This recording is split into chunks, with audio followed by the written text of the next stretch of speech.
15 მაისს ხელვაჩაურის მუნიციპალიტეტში ეგრეთ წოდებულ მესამე გოროდოკის დასახლებაში 17 წლის მოზარდი ყოფილმა პატიმარმა გააუპატიურა.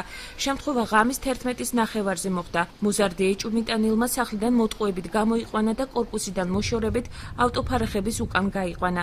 შემთხვევის ადგილს დედამ მეზობლების დახმარებით რამდენიმე საათიანი ძებნის შედეგად მიაკვლია. როგორც მეზობლები აცხადებენ, ეჭვმიტანილი მანამდე ციხეში ყაჩაღობის ბრალდებით იხდიდა სასჯელს. რამდენიმე თვის წინ გათავისუფლდა და ამავე დასახლებაში ნაქირავებ ბინაში ცხოვრობდა, თუმცა მეზობლებთან კონტაქტი იშვიათად ჰქონდა. 17 წლის გოგონას სხეულზე სხვადასხვა სახის დაზიანება და ძალადობის კვალი აღენიშნება. საქმეს ხელვაჩაურის რაიონული სამმართველოს დეტექტივ გამომძიებელი არჩილ სურმანიძე იძიებს. გამოძიება 127 მუხლის პირველი ნაწილით მიმდინარეობს, რაც 9 წლამდე პატიმრობას ითვალისწინებს.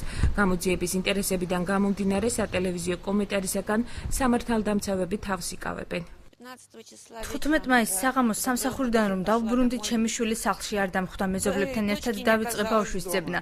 შემდეგ მითხრეს, რომ ახალგაზრდა მამაკაცი დაინახეს, რომელსაც ჩემი ბავშვი ავტოფარეხების უკან მიყავდა. როცა ახლოს მივედი, დავინახე, რომ მამაკაცი ძირს იწვა. ვკითხე, რას აკეთებ, მეთქი და დაჭერა ვეღარ მოვასწარი, ისე სწრაფად გაიქცა. გამოვიძახეთ საპატრულო პოლიცია, თუმცა დღემდე ვეძებთ ამ პიროვნებას. ერთი სურვილი მაქვს, ან დავიჭირო და მოვკლა, ან ეს ადამიანი მკაცრად დასაჯონ.